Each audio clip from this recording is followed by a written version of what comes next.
Ramaphosa, and we also have a few of my friends. Ernie Els, a great golfer. He's a truly great golfer.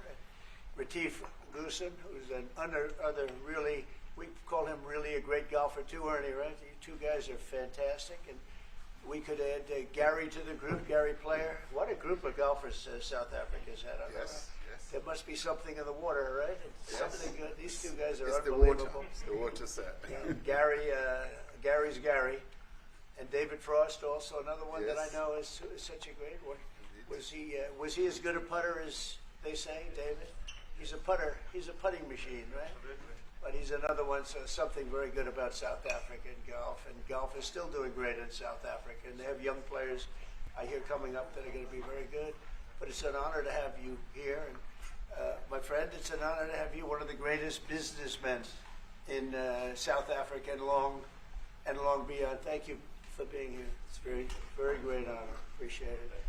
So we're going to be discussing certain things. As you know, we have the G20 is going to South Africa. When is that going to be? In November. In November. Thereafter, I hand over to you. And yes, we have it next you time. originated the G20, so I'll hand over the baton to you, and then you lead the G20. We're going to have it. We're going to have it the following year. Yeah. So we'll be discussing many things, and some of the things you've been reading about in the papers, and the media. And I would say that, look, the president is a truly respected man in many, many circles, and in some circles he's considered a little controversial. But we're going to be discussing some of the things that are taking place in South Africa and see if we can help. And we want to help. And we've had a long relationship with South Africa. I have, because indirectly I have so many friends that live there. I have a lot of friends. I mean, these are famous guys, but I have a lot of friends that live there that are tremendous people. And we'll be discussing that. We'll have a nice conversation. And I really appreciate that you guys came along. It really helps us in our thought process. But it is a great honor to have you, and I appreciate you called. He called. I don't know where he got my number, but I picked up. And he said, I want to come over and see you. And that was my honor, and thank you very much for being here. You're most welcome. Most welcome. Well, thank you very much for welcoming us to this reformed White House. I've been here before, and it looks really fantastic. I must congratulate you. Thank you. But I also thank you for allowing our delegation. This is a very mixed delegation that you've got. We've got people from government, my ministers. I've got someone from the trade union movement who we really collaborate with, and from business as well, and our sporting legends. When I spoke to you, you said, yes, come along and bring Gary Player, bring Annie Els and Retief Goosen. I brought the two of them. Gary Player, I spoke to him, and he said, look, I'm getting rather on in my years, but wishes us luck in this discussion with you. So it's a real joy, and I'd also like to thank you for allowing your people to start discussions with us at the trade level. I mean, we are essentially here to reset the relationship between the United States and South Africa. We are long-standing partners in many, many ways. We've collaborated in many fields, in space issues, in energy, and in trade, and we therefore need to reset that, particularly in the light of some of the announcements that you made on trade and investment. So we want to advance more trade between the two of us, two countries, and our people now have been empowered by yourself and by myself to start engaging, and we hope that we will be able to fuel that engagement during our talks. And we also want to discuss issues that have to do with how we promote further investments in both countries. We've got about 22 companies from South Africa that have invested in the US. That's creating a number of jobs. And similarly, you've got almost 600 companies that have invested in South Africa, and some of them have been in South Africa for more than 100 years. That's true. So our links are really long-lasting, and we would like to recalibrate those relations between our two countries and discuss a whole range of issues, geopolitical, the work that you're doing to bring peace around the world, in Ukraine and in the Middle East. So we value that, and we are also a great contributor to peace processes that are going on around the world. And of course, we want to discuss how we can support each other. You are a much bigger economy than we are. We're just a tiny economy, but we rely on each other on a number of issues. We've got critical minerals that you want to fuel the growth of your own economy and reindustrialize. So we have that on offer, including rare earth minerals. So all that combination of opportunity and the products that we buy from you, as well as what we sell to you, I believe makes up a really good and powerful relationship, which we need to strengthen, which we need to engender, and that is really what has brought us here. And we are really privileged to have, great South Africans in the mix. As you said, you'd like to see them as well.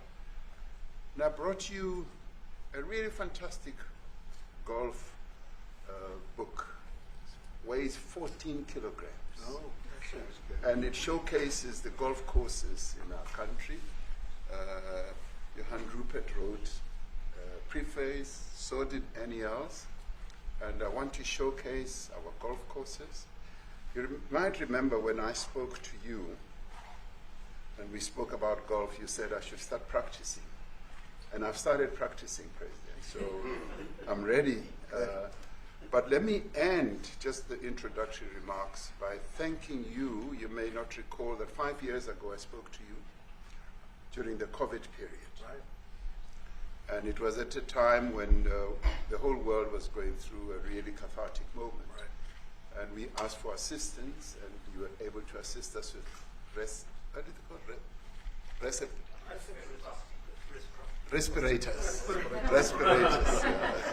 Respirators, and you kept to your word, and you delivered respirators to us.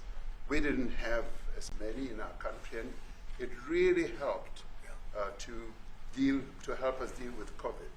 So I'm here also to say thank you and to thank the people of America for having helped us during a really difficult time. Being the small economy that we are, we needed help from around the world.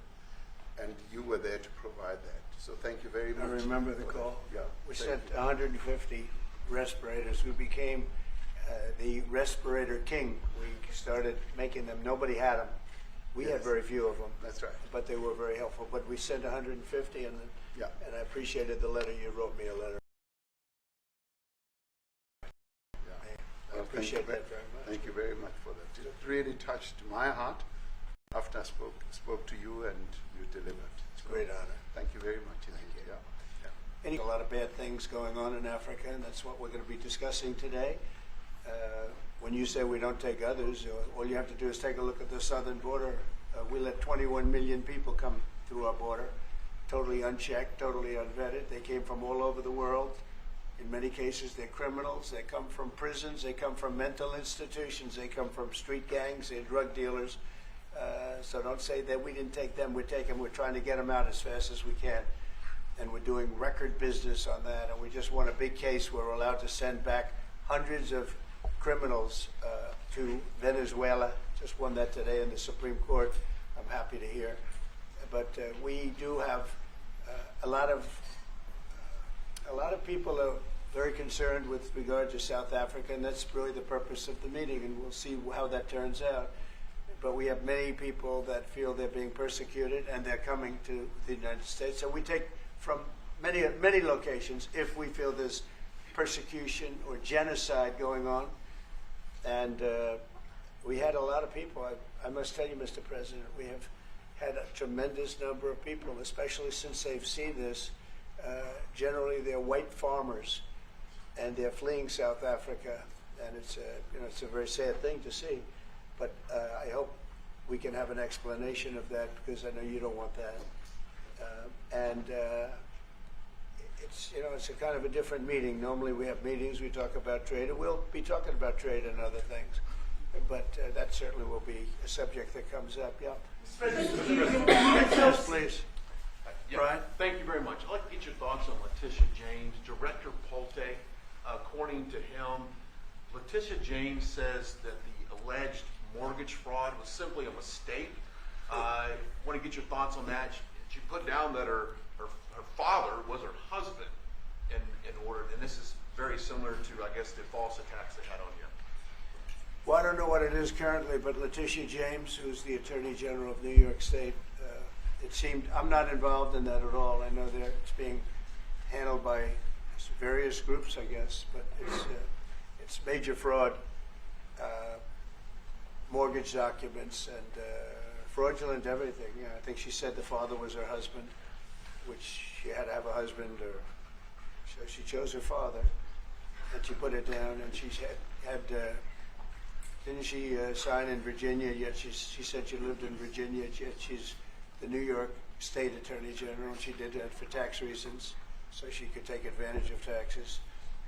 And she had the wrong number of units. She had a much different number, which wouldn't have allowed her to qualify and scam the government. So I don't know. I think she's very bad for New York, but I really don't know too much about it, but I appreciate the question. Yes, sir. Thank you very much. Yes, Yes. Mr. President, what's the narrative for you to be convinced that there's no genocide? Go ahead. Please.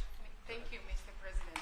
So May 25th will be the celebration of Africa Day, which pretty much a lot of celebration will be taking place around the world, including here in the United States. What is your message to the entire African continent, African people, in this important occasion?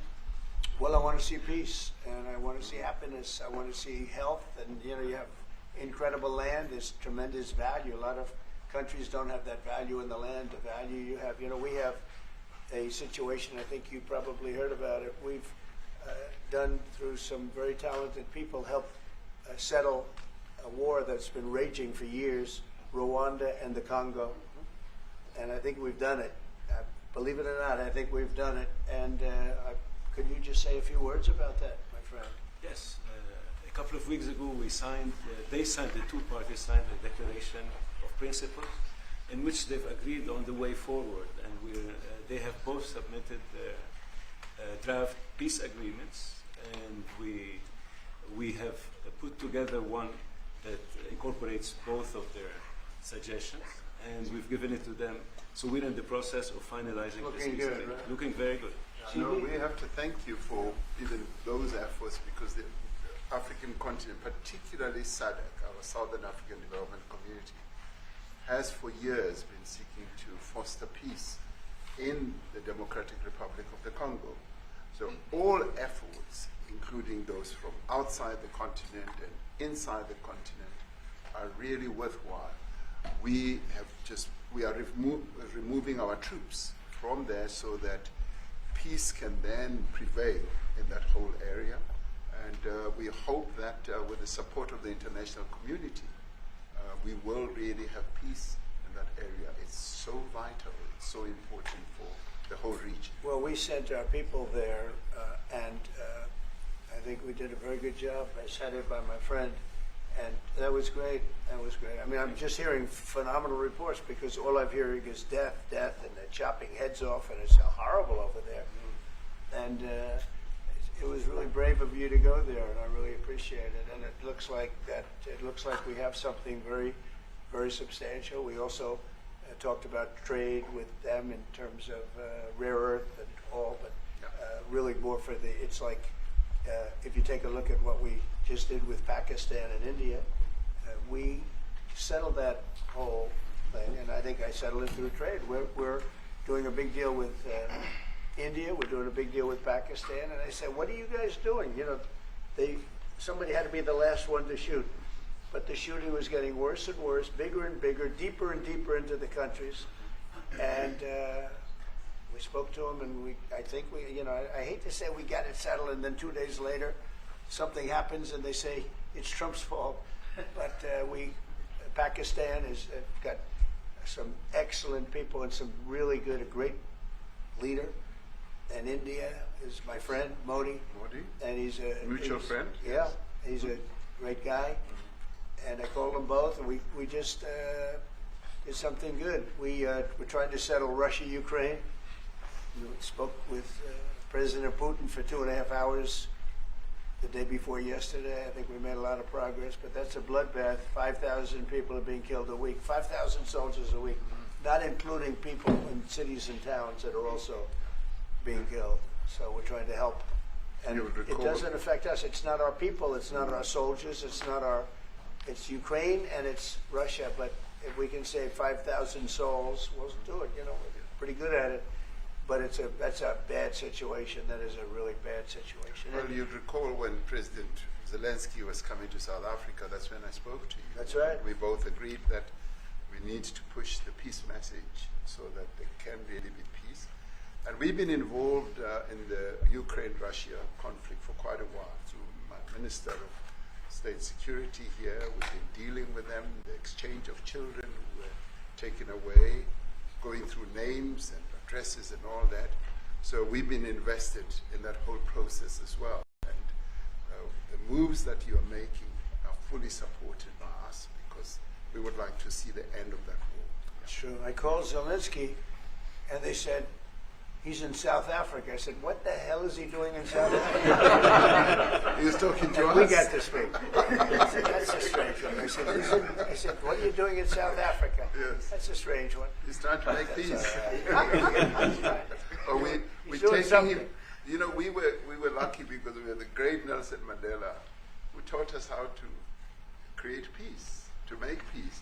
So we were imparting some of those lessons to him, some of those learnings, and I specifically mentioned to him that this is how Nelson Mandela taught us that when you want to have a peace in a country, do it on an unconditional basis and sit down and talk.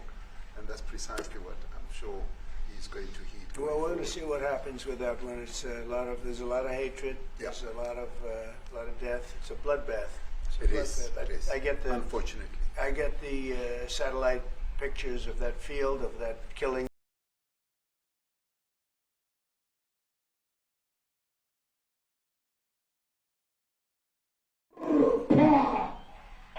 Shoot to kill.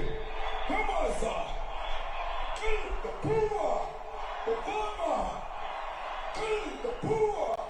The farmer. Pa. Pa. Pa. Pa. I don't know what's going to happen in the future. I'm saying to you, was not called for the killing of white people, at least for now. I can't guarantee the future. Yeah, but I mean, you'd understand somebody watching that, especially as it gets shared on Twitter. They freak out. It sounds like a genocidal war. But it is.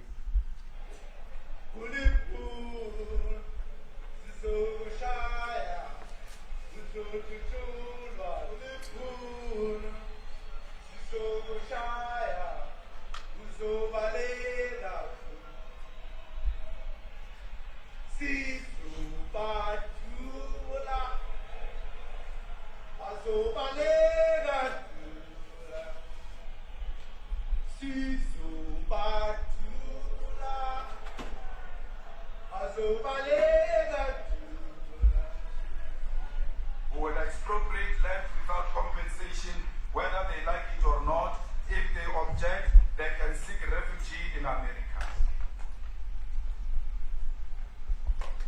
Now this is white farmers, and those cars aren't driving. They're stopped there to pay respects to their family member who's killed, and it's a terrible sight. I've never seen anything like it.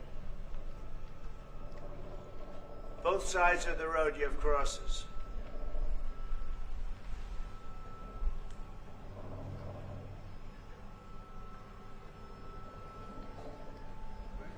Those people were all killed.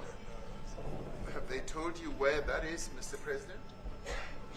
No, I'd like to know where that is, because this I've never seen.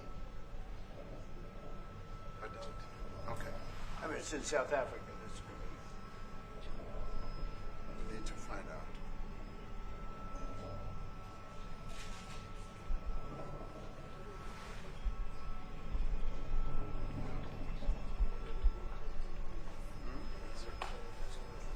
I don't know.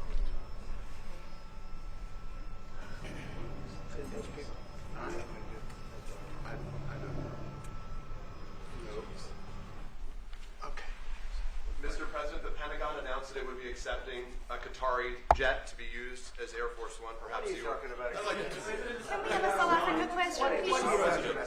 Mr. President, The Pentagon's vote first. What does this have to do with the Qatari jet? They're giving the United States Air Force a jet, okay? And it's a great thing. We're talking about a lot of other things. It's NBC trying to get off the subject of what you just saw. You are a real, you're a terrible reporter. Number one, you don't have what it takes to be a reporter. You're not smart enough. But for you to go into a subject about a jet that was given to the United States Air Force, which is a very nice thing, they also gave $5.1 trillion worth of investment in addition to the jet. Go back, you ought to go back to your studio at NBC because Brian Roberts and the people that run that place, they ought to be investigated. They are so terrible the way you run that network, and you're a disgrace. No more questions from me. Go ahead. Go ahead, talk about that. Please, may we have a South Africa His name is question, Peter Mr. something. President He's Trump? a terrible If they're reporter. committing genocide, why invite him to the White House? Quiet. I'll be quiet. Quiet. Sure, that's my question now. Let's go. Thank you so much, President Trump. Annika Larson from ENCA in South Africa. Thank you very much Thank for you very hosting much. us. What would you like President Ramaphosa to do about the situation I that don't we've just know. seen on the screen? I don't know. Look, these are articles over the last few days. Death of people. Death. Horrible death. Death. I don't know. But you know that Pick they're anyone. Sit down around a table and talk about them. Well, there are And problems. this is precisely what we would also like to talk about, including, of course, trade matters, investment matters. So the issues that concern you as the United States. Those are all recent. And Those are all deaths. Yeah, in many ways, I mean, one should say you are a partner of South Africa, and you are raising concerns, and these are concerns that we are willing to talk to you about.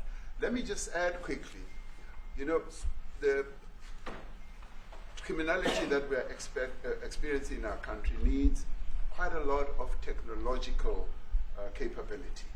And in one of our areas in South Africa, we're using US technology, which is able to, in many ways, identify where shootings are happening and all that. And I'd like to talk about that because there is support that we can get from you as the United States to help us deal with all these acts of criminality. And that is what I believe partnership is all about. And we are here as a partner so that we can help each other whenever there are challenges. So I'd like us to discuss it, and of course outside of the media, so that we sit down and have a really good discussion that will lead to good outcomes. Are there any other further punitive measures that could be in place should you not be satisfied that South Africa is fixing some of the very bad things, in inverted commas, that you tweeted are happening? Well, there are a lot of bad things happening in many countries, but this in particular has been very, very bad, and because of we're going to have the whole world watching in another short period of time because you have the G20, and that's a big deal. And it seems like, I want you to look good. I don't want you to look bad. Very good. But we have hundreds of people, thousands of people trying to come into our country because they feel they're going to be killed and their land is going to be confiscated. And you do have laws that were passed that gives you the right to confiscate land for no payment. You can take away land for no payment. I want to clarify that because we have a constitution. Our constitution guarantees and protects the sanctity of tenure of land ownership. And that constitution protects all South Africans with regard to land ownership. However, we do say, because we've got to deal with the past, the government, and as your government also has the right to expropriate land for public use. And you're doing that. And we've never really gotten underway with that. And we are going to be doing you're so. you're taking people's land We away have not. from them. We have, And those people, in many cases, are being executed. They're being executed. And they happen to be white, and most of them happen to be farmers. And that's a tough situation. I don't know how you explain that. How do you explain that? They're taking people's land away, and in many cases, those people are being executed. And in many cases, it's not the government that's doing it. It's people that kill them and then take their land, and nothing happens to them. But we have thousands of people that want to come into our country. They're also going to Australia in a smaller number. But we have thousands of people that want to come into our country, and they're white farmers, and they feel that they're going to die in South Africa, and it's a bad thing. Yeah, What can South Africa do? What concessions would you like to see them make to improve relations with the United States? Then I have one more for President Ramaphosa after. Well, you know, we just spoke about, I got them a very, very complex machine. Many of those friends are not, they can't go back. I have Elon is from South Africa. I don't want to get Elon involved. That's all I have to do, get him into another thing. But Elon happens to be from South Africa. This is what Elon wanted. He actually came here on a different subject, sending rockets to Mars, okay? Yes. He likes that better. He likes that subject better. That's right. But Elon is from South Africa, and I don't want to talk to him about that. I don't think it's fair to him. That's right. But I will say that people are fleeing South Africa for their own safety. Their land is being confiscated, and in many cases they're being killed. And that scene of, you see how many crosses they have. Those crosses, that's a dead person in every one of them. And those trucks or cars are paying their respects to all of those dead people on a Sunday morning. That's a rough thing to explain away. And the problem we have, and the way, you know, a correct and a fair media exposes things. But we have a very corrupt media. They won't even report this. If this were the other way around, it would be the biggest story. Now, I will say, apartheid, terrible. That was the biggest story. That was reported all the time. This is sort of the opposite of apartheid. What's happening now is never reported. Nobody knows about it. All we know is we're being inundated with people, with white farmers from South Africa, and it's a big problem. Marco Rubio was telling me he's never seen anything like it. The numbers of people that want to leave South Africa because they feel they're going to be dead very soon. Yes, please. I was going to say, Brian, if I could just ask you a question. 72% of farmers in your country are white. If they flee, do you feel that maybe the economy could collapse? You may not have a gap to fill in those people that need to replace those farmers. You know, I'd like my Minister of Agriculture, who is white, who comes from an opposition party to mine, who's joined my government at my invitation to address this very issue, including the question that you've just raised.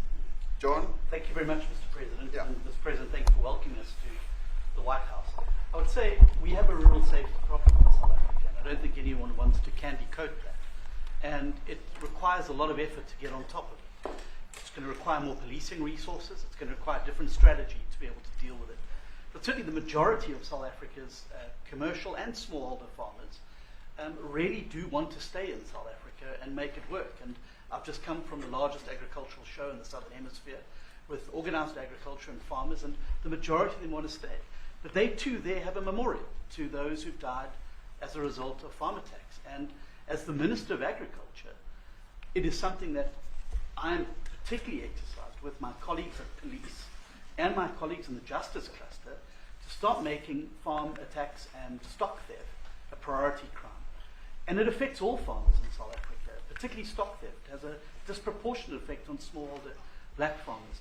I also want to just say this, that the two individuals that are in that video that you've seen are both leaders of opposition minority parties in South Africa. Mkhonto Wesizwe under Mr. Zuma and the economic freedom fighters under Mr. Malema. Now the reason that my party, the Democratic Alliance, which has been an opposition party for over 30 years, chose to join hands with Mr. Ramaphosa's party was precisely to keep those people out of power. We cannot have those people sitting in the union buildings making decisions. And that is why after 30 years of us exchanging barbs across the floor in Parliament and trying to get one over on each other. We've decided to join hands precisely to keep that lot out of government, because the day they get in to the doors of the union buildings in South Africa or control of our Parliament, that's what you're going to see. And that is why this government, working together, needs the support of our world so that we can strengthen our hand, grow our economy, and shut the door forever on that rabble getting through the doors of the union buildings, because then South Africa's future would be... So you denounced that type of language in the video that you saw? Oh yes, we've always done so. As government, as my own party, we are completely opposed to that. We, in 1955, adopted a document which said South Africa belongs to all who live in it. But why wouldn't you arrest that? He danced, and he's dancing, and it's killed the white farmers. I think, I'm not sure, but I think if somebody got up in Parliament and started saying, kill a certain group of people, he would be arrested very quickly. That man is going all over South Africa, and that's not a small party. That was a stadium that holds 100,000 people, and I hardly saw an empty seat. That's a lot of people. That's a lot of representation. And those crosses, we have dead white people, dead white farmers, mostly. And you take a look at Australia, they're being inundated, and we're being inundated with people that want to get out. And their farm is valueless. It's valueless. And they just want to get out with their life. And this is a very serious situation. And if we had a real news or real press or media, we don't have that, because they won't talk about this, because they're all guys like that idiot. But if we had a real press, it would be exposed. And you know, the beauty of exposing it is it's like a cleansing action. When it gets exposed, it'll get fixed. That's when it'll get fixed. But people don't talk about it. And I'll tell you who's talking about the thousands of people that are fleeing South Africa right now. Will you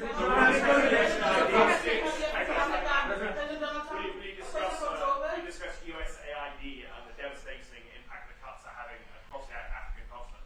Yeah, well, it's devastating, and hopefully a lot of people are going to start spending a lot of money. And I've talked to other nations. We want them to chip in and spend money too. And we've spent a lot, and it's a tremendous problem going on in many countries. A lot of problems going on. The United States always gets the request for money. Nobody else helps, as you know. Europe doesn't help. Europe hasn't given anything. All they do is sue our companies. You know, they sue Apple, and they sue all of our companies. Apple had to pay $17 billion on a nonsense lawsuit. Very unfair. But we're going to always be there to help. It's showing rightly South African broadcasting. If this Afrikaner resettlement issue is resolved, you're going to go into a room after this, you guys are going to talk. If it is resolved, what is the potential for the future-looking relationship? It's fantastic. It's got to be resolved. It should be resolved. It's a little bit bad when you see a stadium with 100,000 people in it, because that means it's more than just a little movement. It's a pretty big movement in South Africa. So it has to be resolved. It'll be the end of the country if it's not resolved. But is there potential for the relationship moving forward? I hope so. That's why I'm here. I mean, I'm not here for my health. I'm here to see if we can do something. No, I'd like to see. I have friends. I can tell you, Ernie Els and Retief Goosen, they feel so strongly they wanted to be here on behalf of South Africa, not on behalf of me. And, you know, they said, can we be here for this? Because they love the country. Ernie, do you guys want to say a couple of words or anything? I hate to put you in this. This is tougher than sinking a 3-footer. They have, and they've sank many 3-footers. Thank you, Mr. President. And thanks for the honor of being here. We've known each other a long time. We have spoken. You know, we're proud South Africans. I still have my South African passport. You know, we travel with this passport, you know, and I got my visa here. So, you know, but we want to see things get better in our home country. And that's the bottom line. It's been 35 years